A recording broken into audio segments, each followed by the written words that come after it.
We are wondering what is happening to the world. Everything is changing.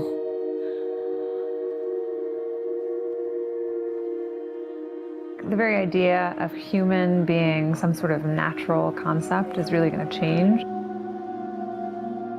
Our bodies will be so high-tech, we won't be able to really distinguish between what's natural and what's artificial. Inside our own heads is the most complex arrangement of matter in the known universe. You might ask yourself, can we get to be superhumans?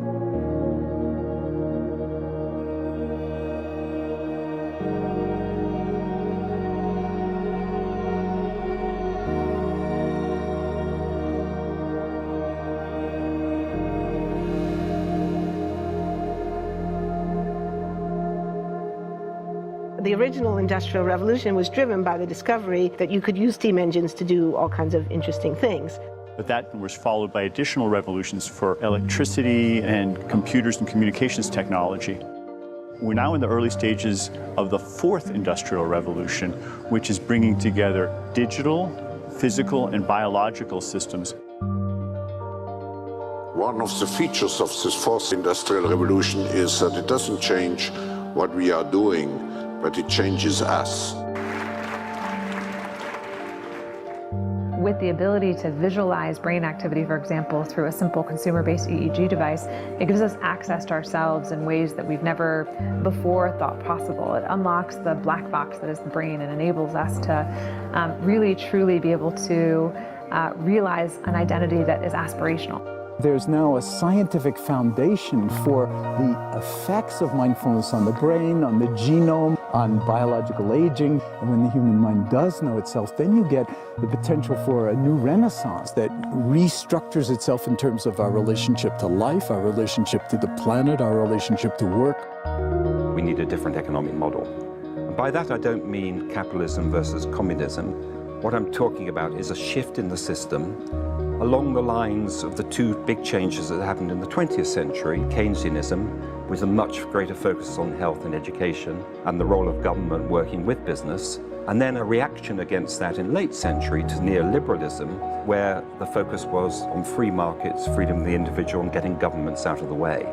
We need a shift to a new system that will allow us to meet the basic needs of every human on the planet, that will live within planetary means, that will be fairer, and that will be focused as its key goal, not on growth per se, but on maximizing human well-being. And history tells us that a values shift is triggered by creation of a new story about how we want to live. I see the circular economy as something which fits very closely with mankind's goal to be innovative and creative and to always progress. We can use asset tracking, we can use IT, we can use 3D printing to enable this different economic model to recover materials, feed them back into the economy, and really to decouple growth from the resource constraints we have. The reason we live in cities is not different today than it was 10,000 years ago. Even if we have got networks connecting us, we still want to have places where we meet in person. Well, this means the place where we work and the place where we live are much closer to each other, a city where we don't need to have big supply chains in order to produce things, where many things can be sourced locally thanks to 3D printing and robotics. So if we're able to do something to transform cities, to make them more efficient, then the impact can be huge. Think about the prospect of getting rid of plastics. We must not only be inspired or informed by nature, but actually use natural organisms with which to design products and building parts. Only instead of varying material properties, we're varying biological functionality. Design is critical today because it's the first signal of human intention. So the question of adding quality to quantity, it isn't a matter of simply circulating things that are potentially toxic. It's circulating things that are safe and healthy for all generations. So the goal is no longer, I want to be less bad, less monotonous, less unsafe, less unjust. It's really about a diverse, safe, healthy, and just world with clean air, clean water, clean soil, clean energy. Together we are fighting to preserve our fragile climate from irreversible damage and devastation of unthinkable proportions. If we think about the original Industrial Revolution, it was an energy revolution. I like to think of it as a kind of bookending of a period in human history during which we used fossil fuels, and it worked very well for us for a long time. But now we have to bring that to an end. We have energy technologies that can power our civilization: solar, wind, biomass. So then the question is, well, how do we get grid integration? Maybe the wind is blowing in Denmark, the sun is shining in Germany, and now you can move that electricity through an integrated grid. You can supply energy to everyone who needs it, and you can supply energy at all times.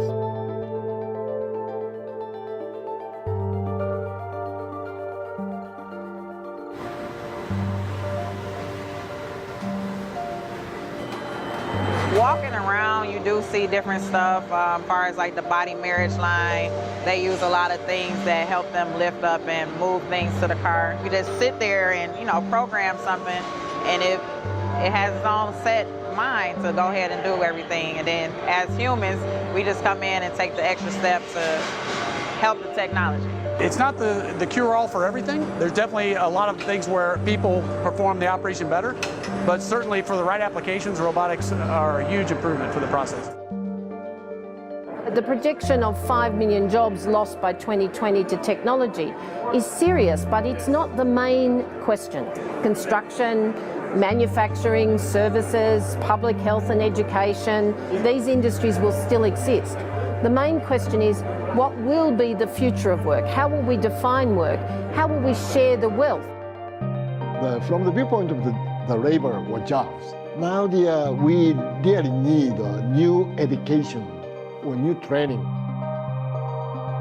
We're working with a World in Motion and First Robotics, trying to encourage students from 3rd grade all the way up through the end of high school. We had students make sailboats, and then we had them race them, and so they could see how quickly they could move. And they immediately went back and started to say, oh, I saw what happened, I'm going to go change this or that. And that was 3rd graders. I just given a prize to a kid of 18 years old that has discovered something really very, very unique. Came up with how to get better productivity and better yields for seeds of corn. And so he basically came with the idea that if you would perforate these seeds, you would get more food. And you think about it and say, but he didn't go to university. So how does he get all that knowledge?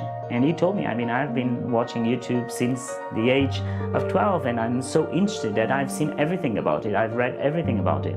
The world is really open to learning. The thing is, how do you give the incentive to your kids to do that? It's this ability of digital technology to change outcomes, to truly empower people all over the world that can create a more equitable growth, because I think the world needs that. Fourth Industrial Revolution has the potential to make inequalities visible and to make them less acceptable in the future, and hopefully to gather and garner political support to take the necessary decision to reduce the gap. Humans have always been using tools, but because of the recent advances in technology, we're beginning to have machines that can augment us in all sorts of interesting ways. I was the first person in the world to be able to voluntarily move my legs while stepping in a robot by exciting the nervous system using electrical stimulators directly onto the spine. We believe that a cure will be possible if enough of the right people have the will to fast-track a cure for paralysis.